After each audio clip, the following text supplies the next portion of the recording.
kesempatan yang berbahagia ini dengan syahrullah, bulannya Allah. Karena pada saat bulan Rajab Allah memberikan banyak kebaikan buat umatnya. Kemudian yang kedua adalah bulan Sya'ban ini. Bulan Sya'ban ini setelah bulan Sya'ban kemudian bulan Ramadan. Nah, kalau bulan Rajab itu adalah bulan mulia yang termasuk dalam arba'atul hurum. Rajab itu adalah bulannya Allah, syahrullah. Sementara bulan Sya'ban ini adalah bulanku, kata Allah. Dan bulan Ramadan adalah bulan umatku. Oleh karena itu ada sebagian ulama, ya, diantaranya adalah Syekh Yahya bin Mu'az. Beliau menyampaikan, dan ini dikutip dalam kitab Dzurratun Nasihin, memaknai bulan Sya'ban itu dari masing-masing huruf yang menyusun kata Sya'ban. Ya, Sya'ban itu terdiri dari 5 huruf. Yang pertama huruf Shin, kemudian huruf Ain, huruf Ba, kemudian Alif, dan huruf Nun. Nah, Syekh Yahya ini beliau menjelaskan bahwa makna dari bulan Sya'ban, memaknai dari bulan Sya'ban itu diambil dari huruf pertama, huruf Shin. Huruf Shin itu menurut beliau berarti syafa'ah wa syarafah.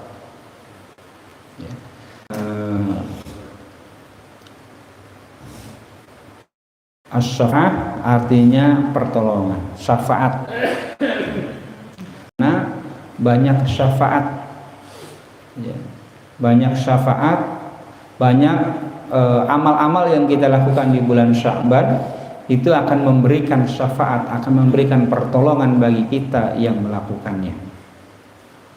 Dan juga bulan kemuliaan, ya, tentu bahwa setiap amal kebajikan yang kita lakukan, ya, itu akan dapat meningkatkan derajat kemuliaan kita. Karena kemuliaan seseorang itu menjadi tanda kebaikan seseorang dalam pandangan Allah. Ya, Allah mengingatkan bahwa inna akramakum indallahi atqakum. Sesungguhnya orang yang paling mulia, ya, di sisi Allah, dalam pandangan Allah, adalah orang yang paling bertakwa di antara kalian.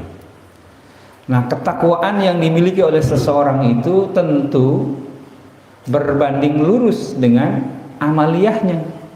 Maka orang yang banyak melakukan amal-amal kebajikan, ya, di bulan-bulan apapun, ya, termasuk di bulan Sya'ban, maka tentu akan meningkatkan kualitas kemuliaan seseorang. Semakin banyak amal-amal soleh yang dilakukan, maka tentu akan semakin tinggi derajat ketakwaannya. Karena sekali lagi, bahwa ketakwaan seseorang itu berbanding lurus dengan amal-amalnya. Nah, inilah makna dari Shin pada huruf Sya'ban, yang maknanya adalah as-syafa'ah wa syarafah, ya, penolong atau pertolongan dan kemuliaan. Kemudian yang kedua, huruf Ain, ya, huruf Ain yang berarti izzah, ditambahin al depannya jadi al-izzah, ya, al-izzah wal karomah. Nah, jadi makna dari huruf Ain dalam bulan Sya'ban menurut Yahya bin Mu'az adalah al-izzah wal karomah, kemuliaan, ya, izzah itu, ya, dan juga kehormatan, ya. Maka memperkuat dari yang pertama bahwa bulan Sya'ban itu adalah bulan yang akan dapat meninggikan, ya, kemuliaan seseorang, al-izzah seseorang, ya. Dan juga karomah, wal karomah, kehormatan, gitu kan, kehormatan. Nah, sehingga orang yang memiliki banyak kebaikan dia akan mendapatkan kedudukan mulia dalam pandangan Allah dan juga dalam pandangan manusia. Ya. Orang yang banyak berbuat kebaikan maka pasti akan menumbuhkan aura positif di dalam kehidupannya, dan aura positif itu memberikan pengaruh kepada lingkungannya. Ya. Akan memberikan bi'ah, ya, sebuah kondisi di mana kondusif seseorang untuk melakukan kebaikan dengan kebaikan-kebaikan yang kita lakukan. Ya. Kalau sudah lingkungannya, ya, kondisinya itu baik, kita berada sebuah bi'ah yang baik, maka biasanya lebih kondusif kita untuk meningkatkan kehidupan kita, meningkatkan amal kita. Contoh misalnya, kita sekarang ini berada di lingkungan di mana syiar agama, ibadah, ya, maupun keberagamaan dilakukan dengan baik. Salat berjamaah, ya, zikir, baca Quran, ada kajian-kajian. Itu kan berarti kondisi lingkungan yang baik. Nah, ketika kita berada pada kondisi lingkungan yang baik, maka kita memiliki kecenderungan untuk menjadi baik. Ya. Kita memiliki kecenderungan untuk menjadi baik. Oleh karenanya Rasulullah mengingatkan kita, misalnya, ar-rajulu ala dini khalilihi. Seseorang itu, ya, ala dini khalilihi, ya, sesuai dengan kondisi lingkungan teman-temannya, gitu. Artinya bahwa kalau kita berada sebuah kondisi lingkungan yang baik, maka insya Allah lambat laun kita akan menjadi baik. Yang sudah baik insya Allah akan lebih baik, begitu. Dibandingkan dengan ketika kita berada di sebuah lingkungan kondisi di mana lingkungannya nggak baik, gitu kan. Maka jangankan orang yang nggak baik, yang baik pun kadang-kadang berubah menjadi tidak baik karena lingkungan, begitu. Di Tanjung Halang itu ada satu daerah, ya, yang saya tidak sebutkan namanya, sebagai kode etik. Ya, antara perbatasan Tanjung Halang dengan Kemang, Karung, ya. Itu ada perumahan yang bagus-bagus, tapi nggak laku, gitu. Nggak laku. Kenapa nggak laku? Maksudnya ada, tapi nggak terlalu banyak, gitu. Banyak kosongnya, karena banyak yang nggak betah, terutama ibu-ibu. Kenapa ibu-ibu? Karena di sana ada beberapa, kalau mau ke komplek itu akan melewati warung-warung yang apa ya, tidak terlalu terang gitu warung-warungnya.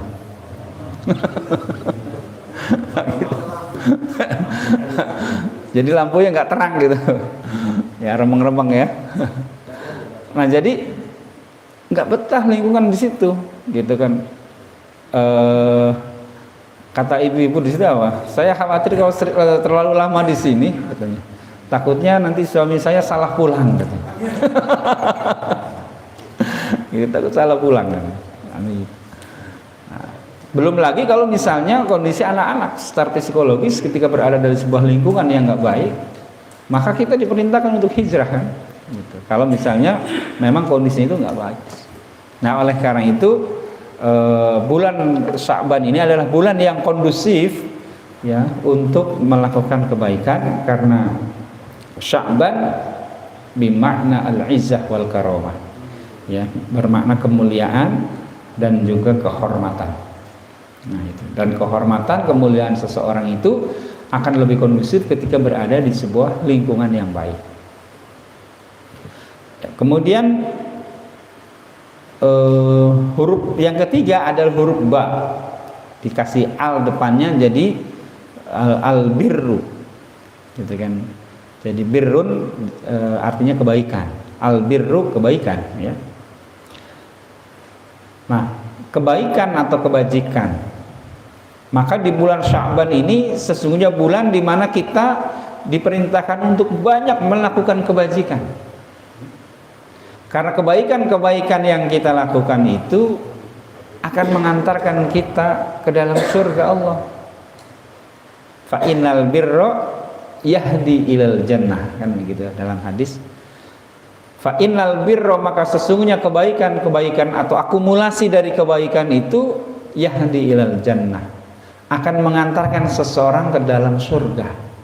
Ya, sebaliknya kalau kefasikan, ya, kemaksiatan, justru kemudian dia akan menjauhkan dia dari surga Allah, menjauhkan dari rahmat Allah Subhanahu wa ta'ala. Maka di bulan Sya'ban ini kita dianjurkan untuk banyak melakukan kebaikan, albirru. Nah. Kemudian yang keempat, huruf alif, ya, sin, ain, ba, kemudian alif. Alif itu bermakna al-ulfah. Al-ulfah artinya kecondongan atau kecenderungan atau kasih sayang. Jadi kalau misalnya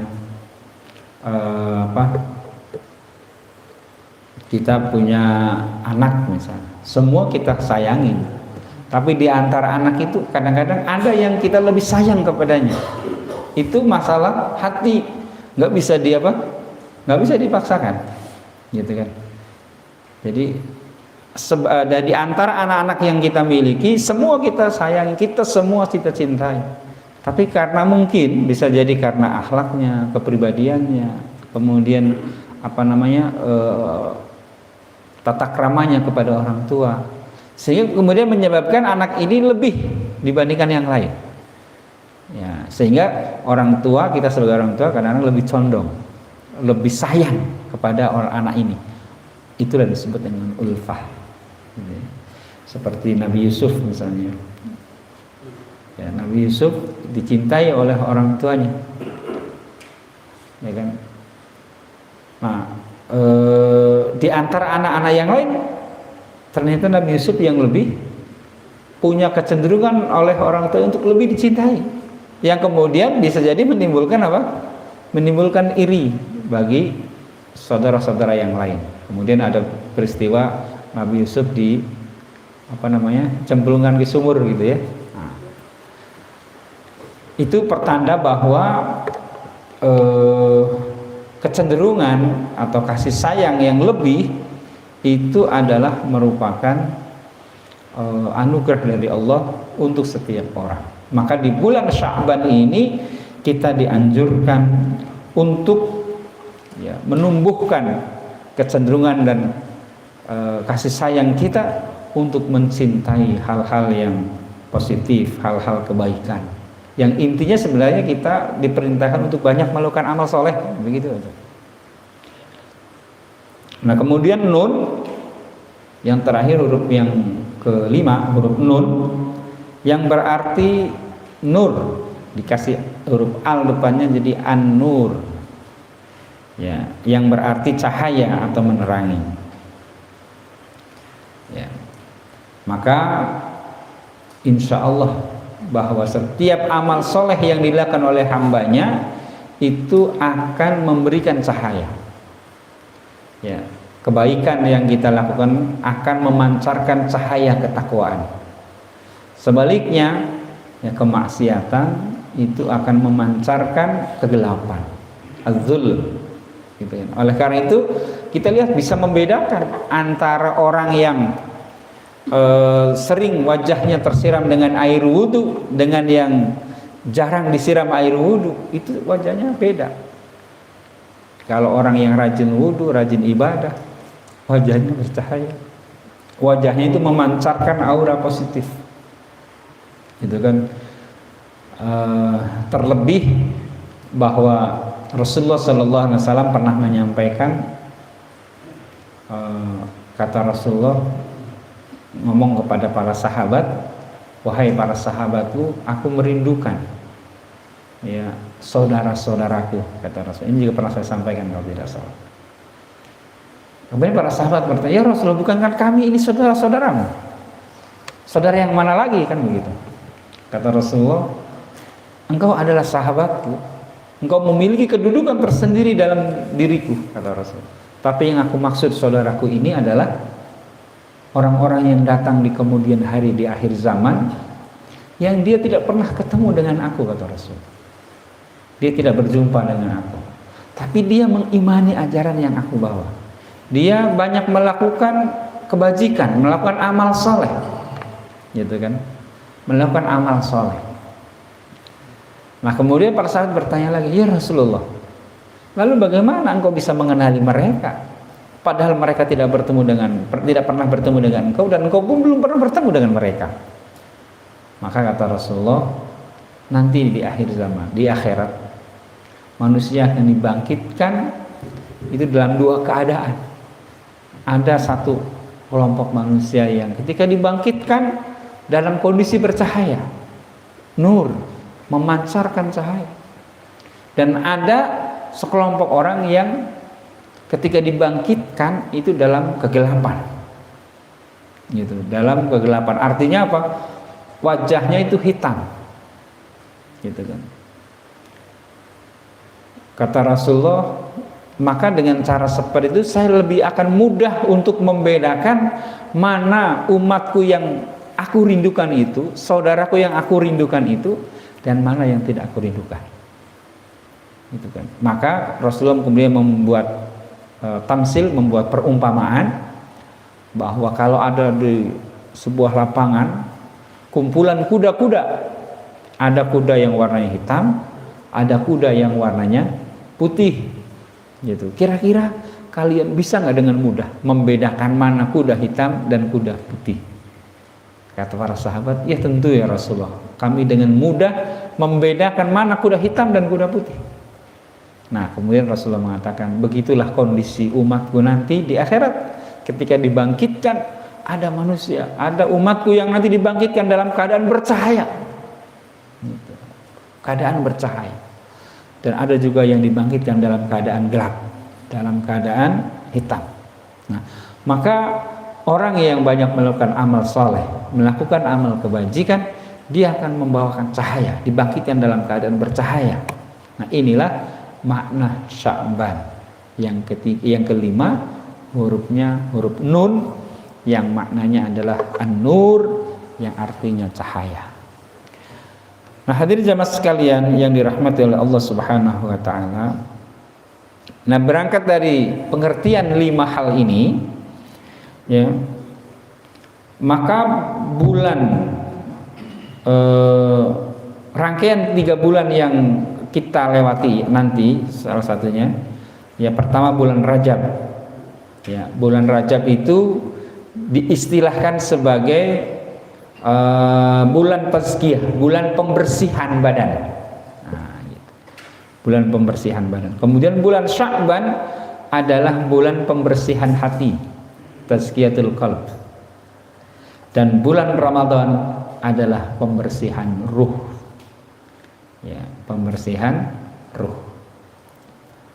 Nah, jadi ruhani kita ketika berada di bulan Ramadan berada pada puncak ketinggian, puncak ketakwaan. Nah, itu. Ya, puncak ketakwaan. Maka wajar kalau kemudian ketika setelah selesai bulan Ramadan, ya, manusia atau orang yang beriman digambarkan seperti bayi yang baru dilahirkan. Kawaladathu ummuh, seperti bayi yang baru dilahirkan. Kenapa? Karena sudah sampai pada tingkat puncak ketinggian iman. Ya, ketinggian iman. Ya, oleh karena itu Rasulullah SAW mengajarkan kepada kita bulan Rajab dan bulan Sya'ban ini adalah dijadikan sebagai persiapan, bulan persiapan untuk memasuki bulan Ramadan.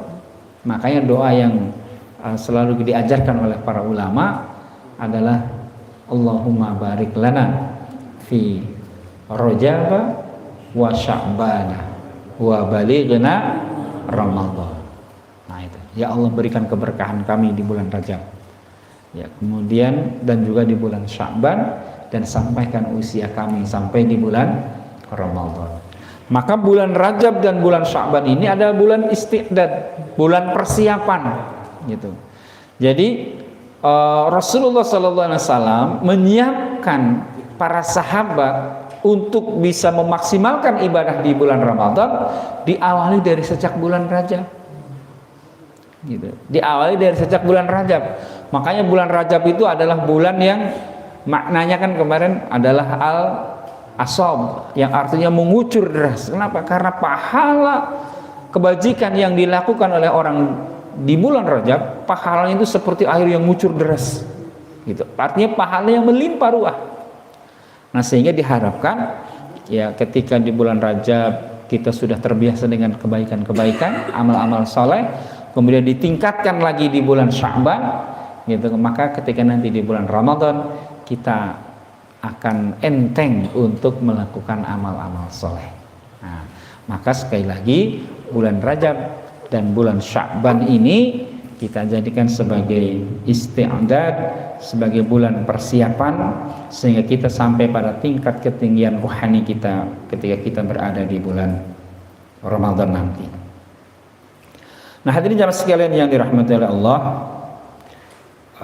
hal-hal yang bisa kita lakukan, ya, amalan-amalan yang bisa kita lakukan di bulan Rajab ini, di bulan apa? Di bulan Sya'ban, ya. Ya, nah ini seperti ungkapan saya tadi disampaikan, inna rajaba li istighfari minal dzunub. Nah, itu. Inna rajaba, sesungguhnya bulan Rajab, lil istighfari, digunakan untuk memperbanyak istighfar, minal dzunub, dari dosa-dosa. Wa Sya'ban, dan di bulan Sya'ban, li islahil qalbi, digunakan untuk memperbaiki hati dari keburukan, dari penyakit-penyakit hati, gitu kan, dari penyakit-penyakit hati. Dan kemudian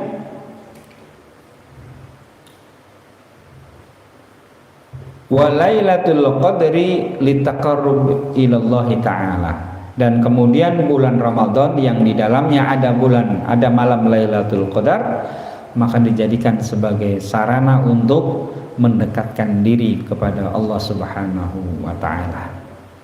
Nah, ini sekali lagi dijelaskan dalam kitab Durratun Nasihin. Maka hadirin jamaah sekalian yang berbahagia, 3 tahapan tadi di bulan Rajab, ya, sebagai bulan pembersihan dari dosa. Kemudian di bulan Sya'ban itu adalah bulan yang kita jadikan sebagai untuk perbaikan, ya, perbaikan kita dari sifat-sifat keburukan hati, dan Ramadan sebagai bulan taqarrub kepada Allah. Maka menurut para ahli tasawuf, itulah 3 tahapan yang dilakukan oleh seseorang ketika seseorang ingin mencapai pada tingkat ketinggian, ya, menempuh jalan untuk meraih ketinggian iman, ketinggian kedudukan di sisi Allah Subhanahu wa taala. Maka bagi para tasawuf, ahli tasawuf membagi, ya, untuk meraih ketinggian iman, ketinggian derajat ketakwaan, ya, karena tujuan nanti di bulan Ramadan itu tujuannya kan adalah dalam rangka untuk membentuk pribadi yang bertakwa. Nah, ketakwa itu adalah kondisi di mana seseorang memiliki ketinggian iman. Nah, maka menurut para ahli tasawuf itu ada 3 tahapan, ya, 3 tahapan sesuai dengan pengertian yang tadi. Yang pertama adalah takhalli. Nah, ini tingkatan seseorang kalau ingin melakukan perjalanan menuju Allah sampai pada tingkat ketinggian iman, ya. Ada 3 tahapan yang harus dilakukan oleh seseorang supaya mencapai derajat takwa tadi. Yang pertama adalah takhalli, ya, ya, takhalli. Kemudian yang kedua tahali, pakai ha, ya, takhalli, tahali. Kemudian yang ketiga adalah tajalli, ya, takhalli. Kemudian yang kedua tahalli, dan yang ketiga tajalli. Ya, jadi ketiga istilah tadi adalah merupakan fase-fase yang harus ditempuh oleh siapapun dalam mencapai kesempurnaan dan kesucian serta ketinggian iman yang kita sebut dengan takwa. Nah, hadirin jamaah sekalian yang dirahmati oleh Allah, yang pertama takhalli, takhalam, ya. Takhalli. Takhalli artinya adalah pengosongan diri, ya, pengosongan diri dari sifat-sifat tercela. Itu namanya takhalli. Bahasa medisnya kalau ini disebut dengan pembersihan dari penyakit, apa namanya istilahnya? Apa namanya istilahnya ya? Detoksifikasi. Itu detoksifikasi. Jadi takhalli itu lebih mirip seperti itu. Kalau penyakit fisik, maka untuk menyembuhkan seseorang itu harus mengalami proses yang disebut dengan detoksifikasi. Nah, maka orang yang ingin mencapai ketinggian iman, maka harus melakukan yang disebut dengan takhalli, pengosongan diri dari sifat-sifat atau pembersihan diri dari sifat-sifat keburukan, dari sifat-sifat tercela. Ya, kalau dalam bahasa Imam Al-Ghazali itu disebut dengan tatahhur, hampir sama sebenarnya, cuma beda istilah saja. Kalau Imam Al-Ghazali itu mengistilahkannya dengan tatahhur. Ya, tatahhur itu artinya apa? Pembersihan diri, ya, atau detoksifikasi. Detoksifikasi dari penyakit-penyakit, dari dosa-dosa. Nah, gitu. Maka kemudian tahap ini dianjurkan kita memperbanyak istighfar, gitu ya, memperbanyak taubat, gitu, memperbanyak taubat.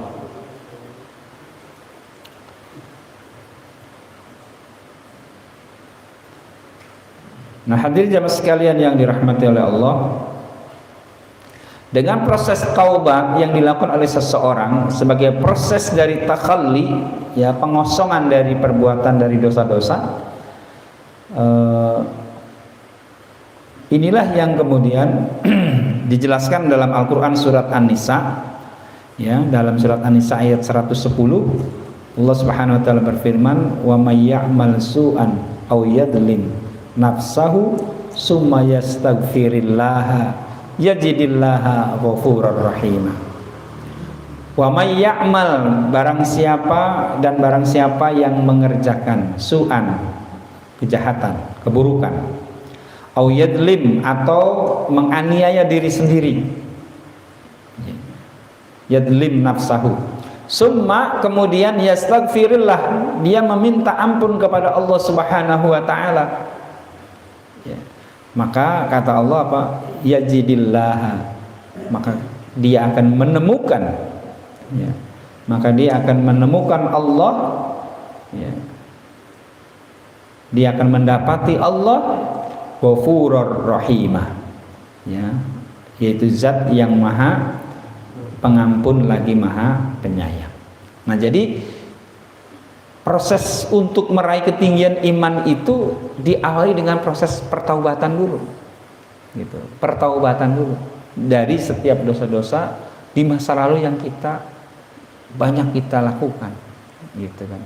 Inilah yang disebut dengan proses detoksifikasi dari keburukan, dari dosa-dosa.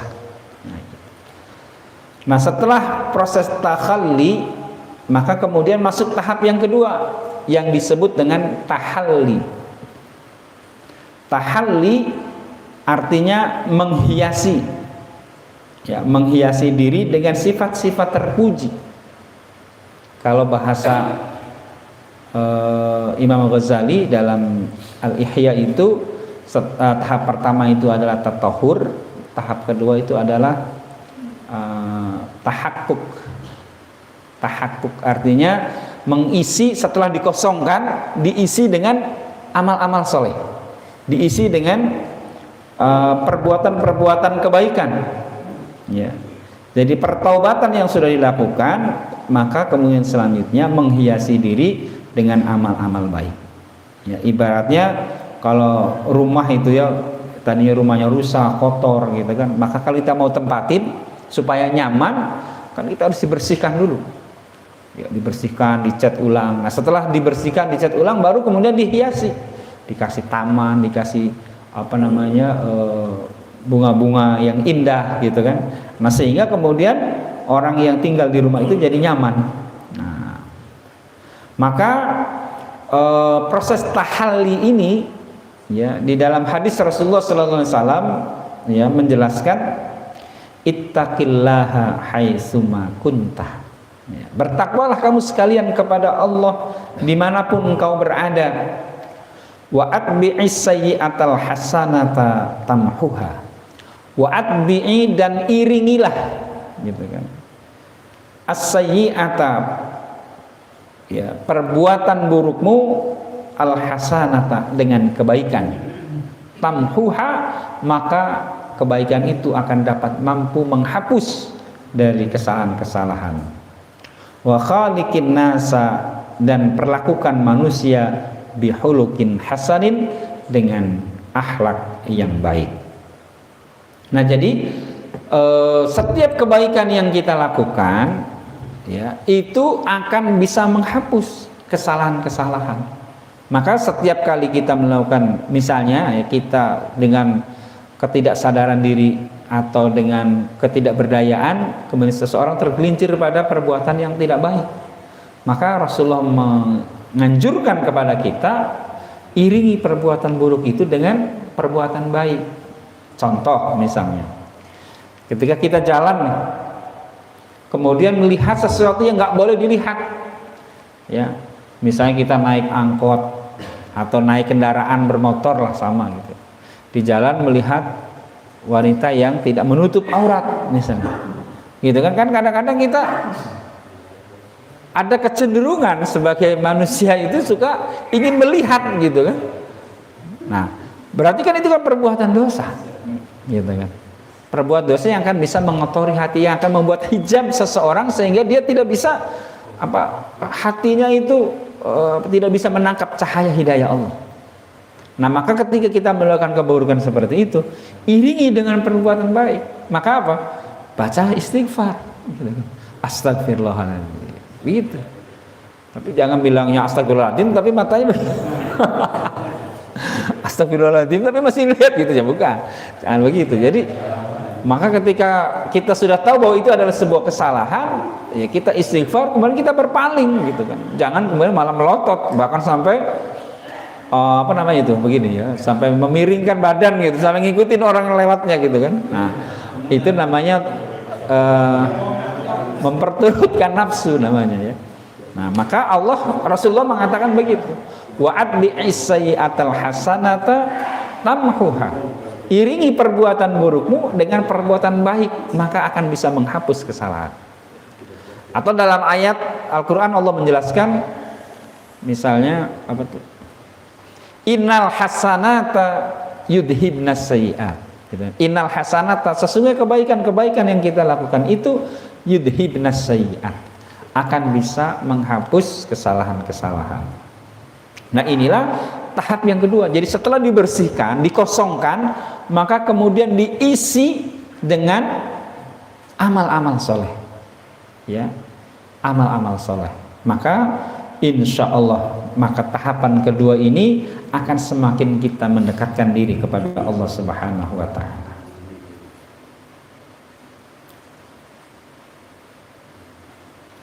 Ya, seperti dalam Al-Quran nih, ya, dalam surat Hud ayat 114, ayat yang tadi saya baca, Allah Subhanahu wa Ta'ala berfirman, wa aqimis sholata tarafayn nahari wa zulafa minal laili, gitu kan.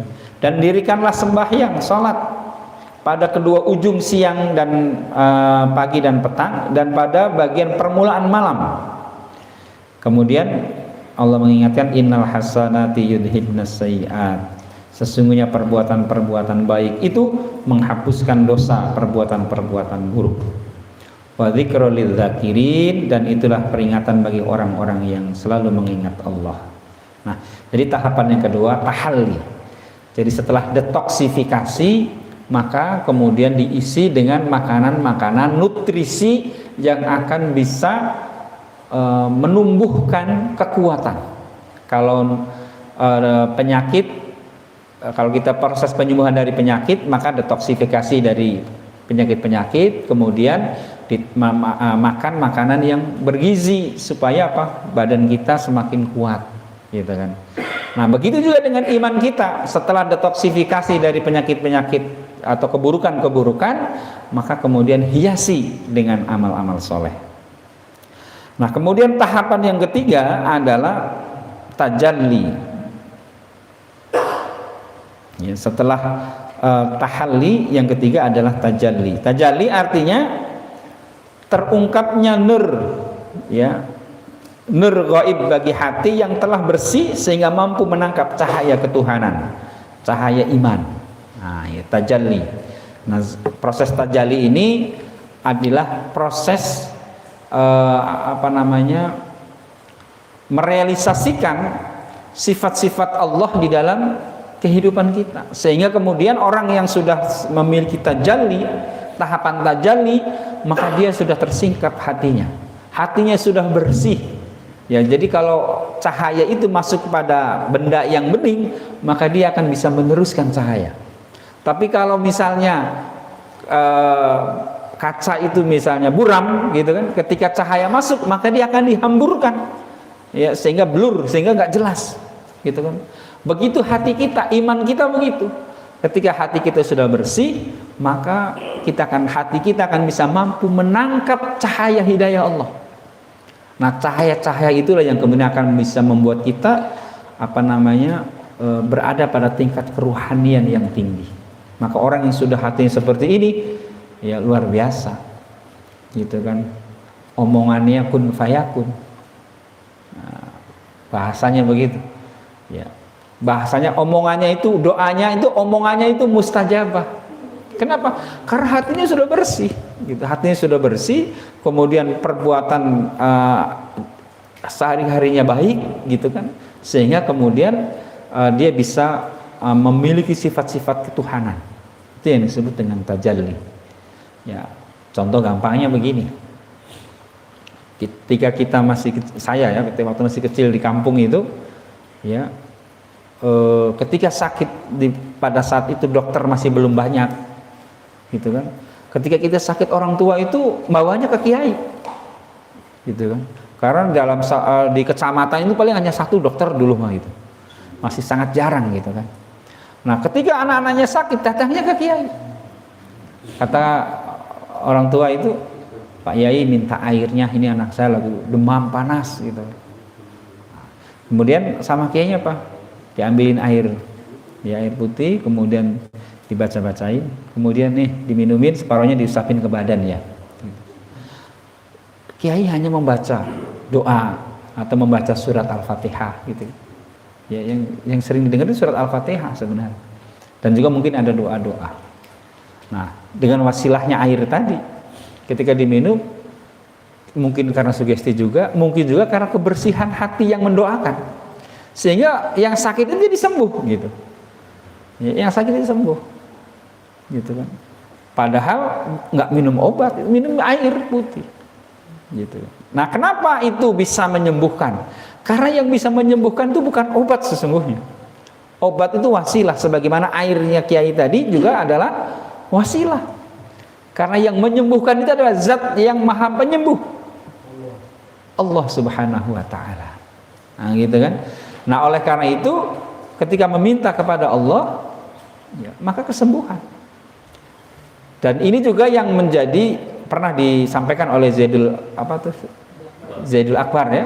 Nah, jadi perbedaan antara Indonesia dengan di Timur Tengah itu, kalau di Timur Tengah kalau orang sakit itu nggak buru-buru ke dokter, tapi dia proses tadi istighfar, memperbanyak taubat dan seterusnya, kemudian minum obat-obat herbal, gitu. Nah, kalau sudah sembuh, alhamdulillah, gitu. Makanya di sana rumah sakit itu lenggang. Kita di sini dibangun rumah sakit penuh lagi, dibangun rumah sakit lagi penuh lagi, gitu. Nah, kenapa? Karena dikit-dikit ke rumah sakit, dikit-dikit ke rumah sakit. Nah, jadi sugestinya itu kalau belum ke dokter, kalau belum ke rumah sakit, gak sembuh-sembuh. Akhirnya betul. Karena memang Allah itu kan sesuai dengan prasangka hambanya. Jadi kalau hamba ini berprasangka bahwa kalau sakit itu harus ke dokter, maka kalau belum ke dokter belum sembuh. Nah begitu. Nah padahal harusnya prosesnya begitu. Ya, obat itu adalah alternatif paling terakhir, ya kan? Ya karena sesungguhnya dalam tubuh kita itu kan ada imunitas, ada obat yang ada dalam diri kita sendiri sebenarnya. Nah, maka dipiculah dengan doa-doa, dipiculah dengan herbal-herbal gitu, yang alami, yang itu akan memberikan kebaikan. Nah inilah yang disebut dengan tajalli. Nah tajalli itu artinya apa? Artinya bahwa sifat-sifat Allah sudah sudah menghiasi dalam kehidupannya. Jadi kalau orang sudah tajalli itu sifatnya kasih sayang, nggak punya rasa benci sama orang. Itu namanya tajalli. Mau mencontoh sifat Rahman dan Rahimnya Allah, gitu kan. Orang yang tajalli sudah tajalli dermawan nih, nggak pelit, gitu kan. Orang yang tajalli akhlaknya santun.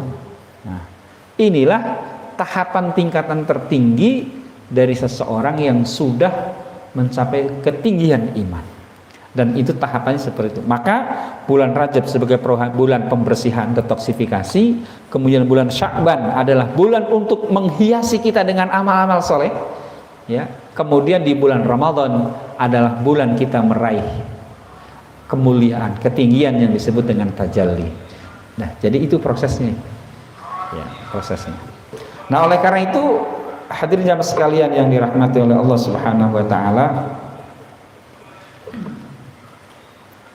maka di bulan Sya'ban ini, ya, tema kita bulan Sya'ban ini, maka kita banyak hiasi dengan amal-amal soleh. Apa amalan-amalan soleh yang kita bisa lakukan di bulan Sya'ban ini? Ya, misalnya, ya, sunnah-sunnah yang dilakukan oleh Rasulullah di bulan Sya'ban itu adalah dengan memperbanyak puasa. Memperbanyak puasa. Ini amalannya di bulan Sya'ban. Sebagaimana hadis riwayat dari Aisyah, ya, dari Aisyah radhiyallahu anha, Sayyidah Aisyah radhiyallahu anha, ya, bahwa beliau mengatakan, "Fama ra'aitu Rasulullah sallallahu alaihi wasallam." Fama ra'aitu, saya tidak pernah melihat Rasulullah sallallahu alaihi wasallam, Rasulullah sallallahu alaihi wasallam istakmala siyami syahrin, ya, melaksanakan ibadah puasa sebulan penuh, illa Ramadan, kecuali di bulan Ramadan. Kata Sayyidah Aisyah, saya tidak pernah melihat Rasulullah puasa 1 bulan penuh kecuali itu adalah bulan Ramadan. Wa ma ra'aituhu aksara siyaman, wa ma ra'aituhu, dan tidaklah aku juga melihatnya, melihat beliau maksudnya, aksaru yauman, aksaru siyaman artinya yang lebih banyak puasanya daripada tidak puasanya, gitu, ya, minhu darinya, fi Sya'ban, kecuali di bulan Sya'ban. Nah, jadi hadis ini hadis diriwayatkan dari Imam Bukhari, artinya hadis sahih. Maka di bulan Sya'ban ini Rasulullah lebih banyak puasanya daripada nggak puasanya. Kalau di bulan Rajab kan hadisnya Rasulullah itu berpuasa terus menerus sehingga para sahabat mengira bahwa Rasulullah nggak buka-buka. Tapi di saat yang lain Rasulullah itu berbuka terus menerus sampai mengira bahwa Rasulullah nggak puasa-puasa. Artinya apa? Di bulan Rajab Rasulullah banyak berpuasa, tapi di bulan Sya'ban Rasulullah lebih banyak puasanya daripada enggaknya. Berarti logikanya minimal di bulan Sya'ban ini lebih dari 15 hari Rasulullah puasa. Artinya kan lebih banyak puasanya, lebih dari 15 hari. Gitu. Kalau lebih dari 15 hari berarti apa? Kan berarti lebih banyak puasanya daripada enggaknya. Kalau bulan Rajab banyak berpuasa, ya, maka ketika di bulan Rajab Senin Kamis 4 pekan udah 8 hari, tambah 3 hari pertengahan bulan Ayyamul Bid 11 hari. Bisa jadi seperti itu, atau bisa jadi 10 hari pertama Rasulullah puasa, kesananya nggak puasa, misalnya. Bisa jadi begitu di bulan Rajab. Nah di bulan Sya'ban Rasul lebih banyak puasanya. Berarti apa? Bisa jadi Rasulullah puasa sehari puasa, sehari tidak, sehari puasa, sehari tidak, gitu kan? Ditambah kalau pas bertepatan dengan hari Senin dia puasa, misalnya hari Senin puasa nih, Selasa enggak, Rebo kan puasa. Kemudian Kamisnya karena hari Kamis itu puasa sunnah, puasa lagi. gitu kan. Kemudian selang berikutnya hari Jumatnya puasa lagi misalnya. Jadi artinya lebih banyak puasanya. Berarti lebih dari separuh Rasulullah itu puasa di bulan Sya'ban. Maka amalan sunnah terbaik di bulan Sya'ban adalah berpuasa. Nah, begitu. Nah, kemudian yang kedua, menghidupkan malam-malamnya dengan sholat tahajud. Nah, ini amalan kedua. Di bulan Sya'ban kita dianjurkan untuk menghidupkan malam-malamnya dengan sholat, atau menghidupkan hari-harinya dengan sholat, gitu kan. Kenapa? Karena memang amalan-amalan sholat ini adalah amalan-amalan utama. Ya, dimulai dari bulan Rajab kita diperintahkan untuk banyak melakukan sholat, karena hikmah dari Isra dan Mi'raj itu kan adalah apa? Sholat, ya kan? Sholat. Maka kita dianjurkan untuk banyak sholat, ya, terutama sholat-sholat sunnah. Kalau sholat wajib kan adalah pasti kan gitu, terutama sholat sunnah. Kalau hidup kita ingin diangkat derajatnya oleh Allah Subhanahu wa Ta'ala, maka perbanyaklah sholat tahajud. Karena Allah memerintahkan dalam ayatnya, wa minal laili fatahajjat bihi nafilatan lak. Dan dari sebagian waktu malam bersolat tahajudlah kamu sekalian, ya asa ayam asaka rabbuka maqama mahmuda. Mudah-mudahan Allah mengangkat derajatmu pada kedudukan yang mulia. Jadi kalau kita ingin hidupnya diangkat derajatnya oleh Allah, perbanyak sholat tahajudnya. Nah, kini kita pengen hidupnya mulia dalam pandangan Allah maupun dalam pandangan manusia, tapi sholat tahajudnya malas. Ya gimana kita mau diangkat derajatnya sama Allah? Ya, perbanyak sholat tahajudnya, gitu kan. Kalau kita ingin rezekinya dilancarkan sama Allah, perbanyak sholat duha, kan begitu. Karena sholat duha itu adalah salah satunya keberkahannya, fadilahnya adalah untuk melancarkan rizki. Doanya saja sudah jelas itu kan. Allahumma inna duha'a duha'uka wal baha'a baha'uka wal jamala jamaluka wal quwata quwatuka wal qudrata qudratuka wal ismata ismatuka. Allahumma in kana rizki fis sama'i fanzilhu. Ya kan begitu. Ya Allah, jika rizkimu itu ada di langit maka turunkanlah. Wa in kana fil ardi fa akhrijhu. Kalau ada di perut bumi keluarkanlah. Kan begitu. Wa in kana ba'idan faqribhu. Apabila rezekinya jauh maka dekatkanlah. Wa in kana haraman fatahhirhu. Kalau misalnya ada mengandung unsur keharaman, ya Allah bersihkanlah. Artinya apa? Artinya bahwa dalam doa salat duha itu adalah doa yang kita meminta kepada Allah untuk diberikan kemudahan rezeki. Maka kalau kita ingin lancar rezekinya, itu adalah perbanyak sholat duha. Jadi masalah rezeki itu bukan masalah siapa yang paling lama waktunya. Kalau orang yang paling lama waktunya bekerja kemudian membuat orang itu menjadi sukses, harusnya pemulung itu yang paling lama, yang paling kaya. Ya, kenapa? Dari sebelum subuh bahkan udah keluar tuh bawa karung, gitu kan, sampai jam 8 gitu kan muter itu. Sampai rumah istirahat makan, kemudian apa? Sortir. Habis sortir kemudian karena belum banyak nyari lagi kadang-kadang itu. Pulang lagi sortir lagi. Nah gitu. Kadang-kadang sampai malam masih nyortir. Kan berarti paling banyak waktunya. Harusnya dia yang paling banyak mendapatkan rezeki dari Allah. Tapi kan tidak. Gitu kan. Justru rezeki itu adalah rahasia Allah. Kita diwajibkan untuk bekerja, berikhtiar dan meminta kepada Allah. Makanya kalau di Arab itu orang artis sebenarnya bisa dikatakan dalam tanda petik ya, kelihatannya kayak orang malas gitu. Tapi di sana orangnya kaya-kaya. Kenapa? Datang itu ke kantor gitu, kata teman saya yang pernah menjadi TKI di sana. Datang ke tempat kebun, misalnya dia punya kebun kurma misalnya. Itu datang ke kebun tuh misalnya jam 10 gitu datang. Jadi baru nyampe, kadang-kadang jam 10 lewat gitu. Dia ngontrol sebentar, sebelum zuhur udah pulang. Karena dia harus sholat zuhur dan sebagainya gitu. Dia safety begitu. Jadi bekerja itu paling bisa hitungan 3 jam gitu ya. Tapi hidupnya makmur, hidupnya sejahtera. Kenapa? Karena yang memberikan rezeki itu Allah. Gitu kan? Yang memberikan rezeki Allah. Kita kadang-kadang banting tulang. Ya kan? siang malam kita bekerja, tapi ya begini-begini aja gitu. Bahkan ada istilah apa itu? P5 apa P4 itu? Pergi pagi, P6 ya. P7. Pergi pagi, pulang petang, penghasilan pas-pasan. Nah, itu jadi karena memang masalah rezeki itu rahasia Allah. Jadi kalau kita ingin dimudahkan rezeki kita, perbanyak salat duhanya. Jangan hanya 2 rakaat. Jadi kalau salat duhanya 2 rakaat itu hanya untuk menggantikan sedekah dari ruas-ruas tulang kita. Kata Rasulullah, setiap ruas tulang kita itu harus disedekahin setiap hari. Gitu kan? Sementara ruas tulang kita ini ada 360. Ruas tulang yang ada dalam tubuh kita 360. Setiap ruas tulang disedekahin. Bayangkan kalau misalnya satu ruas tulang itu disedekahin 1000, kalau 360 berarti berapa? 360.000. Setiap hari harus disedekahin. Siapa yang mampu? Tekor gaji kita. Gitu kan? Maka kata Rasulullah, penggantinya sedekah setiap ruas tulang setiap hari yang kita lakukan itu dengan sholat duha. Jadi kalau sholat duhanya 2 rakaat itu baru menggantikan sedekah itu.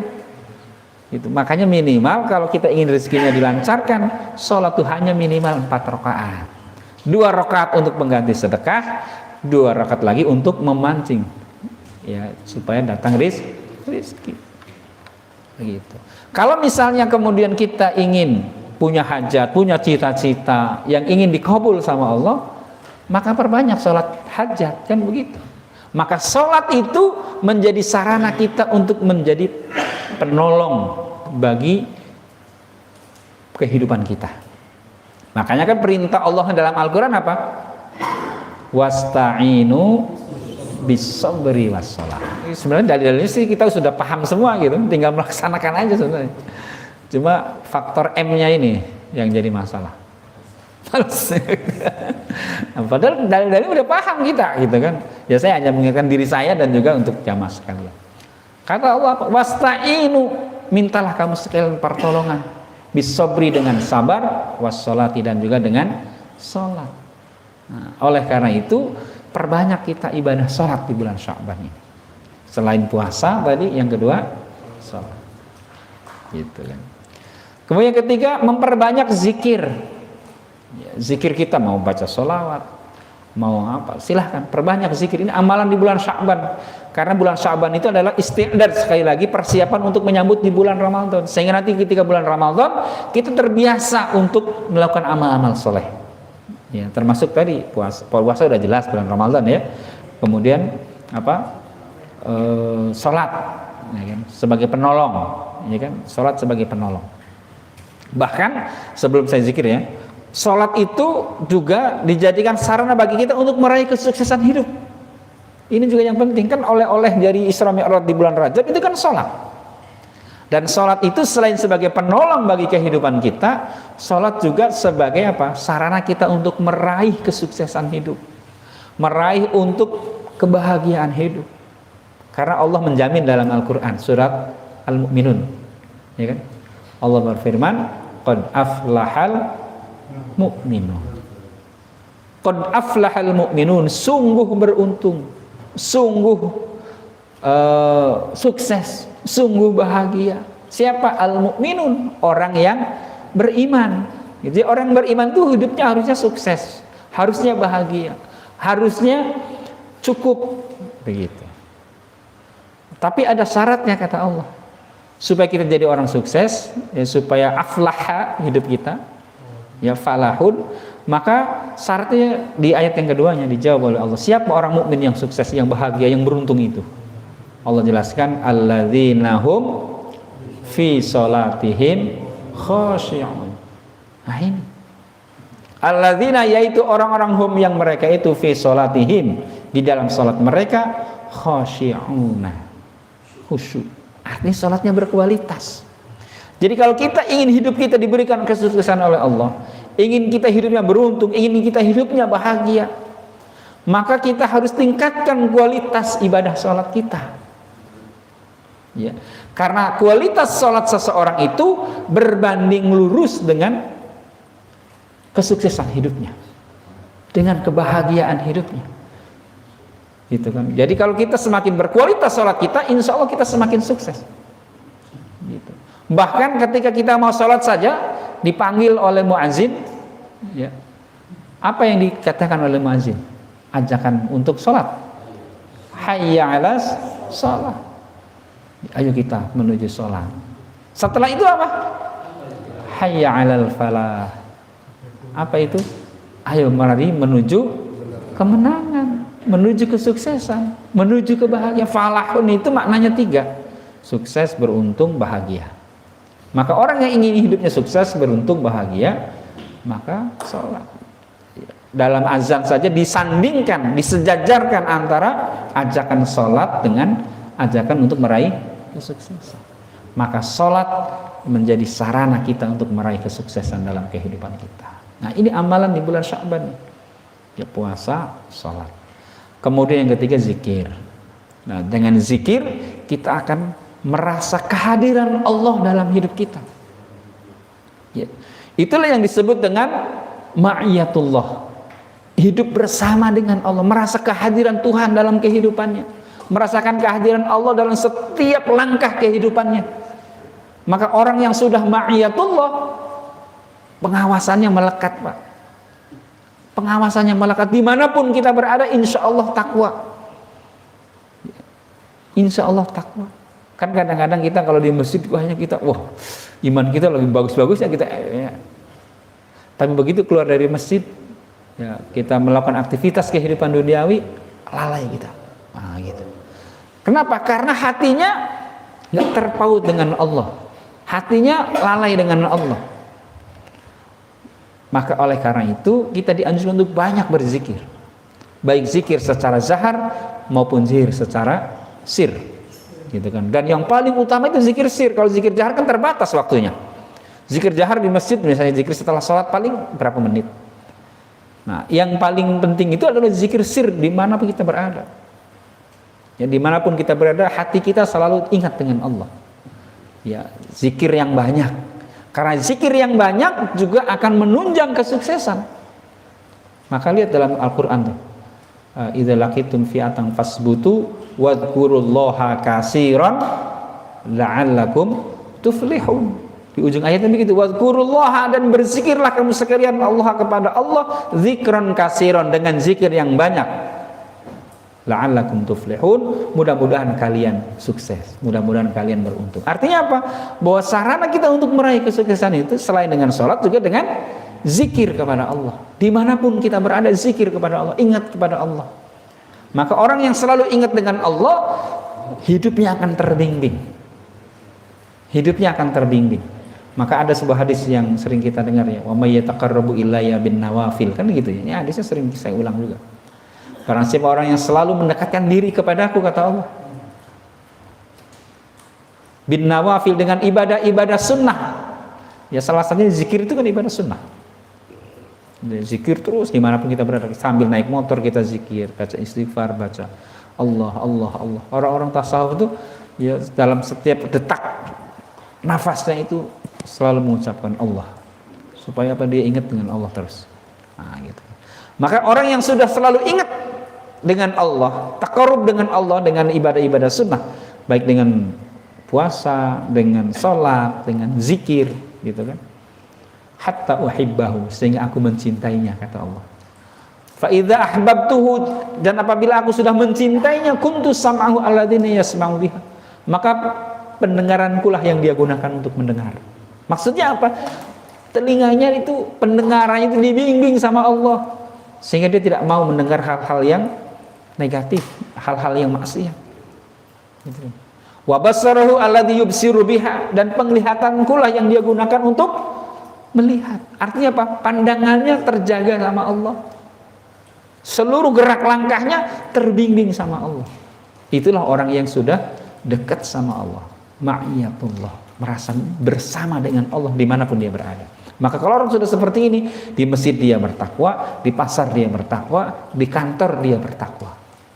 Ya, nggak mungkin dia melakukan hal-hal yang tidak baik. Kenapa? Karena selalu merasa diawasi sama Allah, merasa hadir Allah dalam dirinya, malu sama Allah kalau dia melakukan perbuatan maksiat. Nah, inilah amalan yang dilakukan di bulan Sya'ban, gitu kan. Nah, kemudian tentu setelah berzikir kita juga perbanyak baca Quran. Ya, karena Quran itu adalah cahaya. Quran itu adalah akan pemberi syafaat. Iqra'ul Quran fa innahu ya'ti yaumal qiyamah syafi'an li ashabi, kata Rasulullah. Bacalah kamu Al-Quran, karena dengan membaca Al-Quran itu ya akan datang nanti pada hari kiamat sebagai syafaat bagi kita, penolong bagi kita. Apalagi dengan baca Quran di rumah, maka rumah kita akan jadi berkah. Ya. Aksiru min tilawatil Quran fi buyutikum, kata Rasulullah. Perbanyaklah oleh kamu sekalian membaca Al-Quran di rumah-rumah kalian. Fa innal baita, karena sesungguhnya rumah alladzi la yaqruhu fihil Quran, yang jarang dibaca Quran, yakillu khairuhu, sedikit kebaikannya. Jadi rumah kalau berat untuk ibadah, itu tandanya rumah jarang dibaca Quran. Mau sholat tahajud berat, sholat duha berat gitu, mau baca Quran berat gitu. Kebaikan-kebaikan yang mau kita lakukan di rumah berat, tandanya rumah itu jarang dibaca Quran. Yakillu khairuhu wa yaksuru syarruhu, dan banyak keburukannya. Jadi rumah yang jarang dibaca Quran itu, hal-hal keburukan itu waduh seneng gitu. Kalau baca Quran baru 1 lembar udah kurang-kurang ya. Tapi kalau nonton sinetron 1 jam 3 jam kuat gitu. Kalau buka WA nggak terasa itu setengah jam, cepet amat, udah setengah jam aja gitu. Tapi kalau zikir baru juga baca sebentar langsung pantatnya udah panas gitu. Nah, ini tandanya bahwa rumah itu kurang berkah. Kenapa jarang dibaca Quran? Yakillu khairuhu wa yaksuru syarruhu wa yadiku ala ahlihi, kata Rasulullah. Dan rumah yang jarang dibaca Quran itu ya sumpek, ya, membuat sempit bagi penghuninya. Nah, oleh karena itu perbanyak baca Quran. Ya, maka di bulan Sya'ban ini ada 4 amalan utama itu, yang puasa, perbanyak sholat sunnah, kemudian zikir, dan tilawah Al-Quran. Nah, mudah-mudahan dengan 4 amalan ini akan semakin meningkatkan kualitas ketakwaan kita.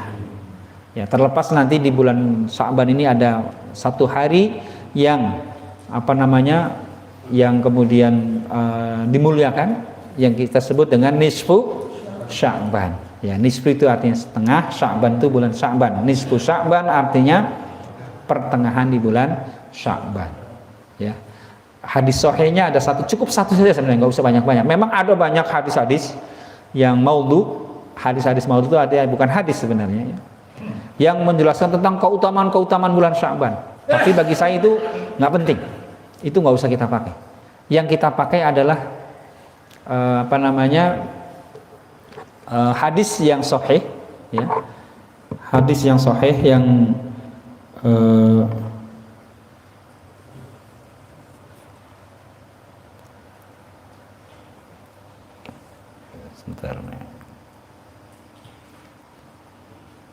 yang menyatakan bahwa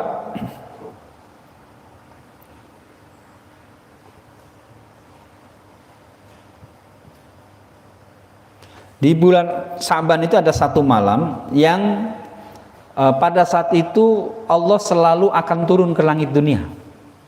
Ya, Allah akan selalu turun ke langit dunia, dan kemudian pada saat itu Allah melihat, dan kemudian para malaikat bekerja yang akan mengangkat amal-amal manusia. Jadi amal manusia itu nanti akan diangkat, ya, disetorkan kepada Allah Subhanahu wa taala, dan malam itu adalah malam nisfu Sya'ban. Maka kata Rasulullah, saya ingin pada saat amalku diangkat, catatan amalku diangkat, disampaikan, disetorkan kepada Allah, amalku ditutup dengan amal kebajikan. Nah, artinya apa? Intinya adalah kita diperintahkan untuk memperbanyak amal soleh, khususnya nanti pada malam nisfu Sya'ban, karena disinyalir dalam hadis sahih bahwa malam nisfu Sya'ban itu adalah malam diangkatnya amal, penutup amal. Nanti akan diganti lagi dengan catatan baru, lembaran baru. Nah, jadi 1 buku itu nanti disetorkan sama Allah. Maka mari kita tutup amal kita nanti di pertengahan bulan Sya'ban, malam harinya kita hidupkan malamnya tapi niatkan untuk taqarrub kepada Allah. Ya, tadi dengan sholat, dengan baca Quran, dengan zikir gitu. Nah, kemudian kalau misalnya siangnya mau puasa silahkan. Ya, dalam rangka tadi apa dalilnya puasa? Bahwa Rasulullah di bulan Sya'ban ini, ya kata Siti Aisyah tadi yang tadi saya sampaikan, bahwa di bulan Sya'ban ini Rasulullah lebih banyak puasanya daripada nggak puasanya. Artinya apa?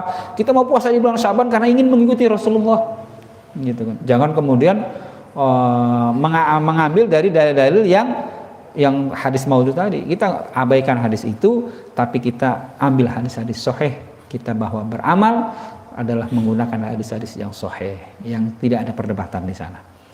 Saya kira itu yang dapat saya sampaikan, kurang lebih mohon maaf. Aku qouli hadza fastaghfiru li wa lakum wallahu muwaffiq ila aqwamit thoriq billahi taufiq wal hidayah. Assalamualaikum warahmatullahi wabarakatuh.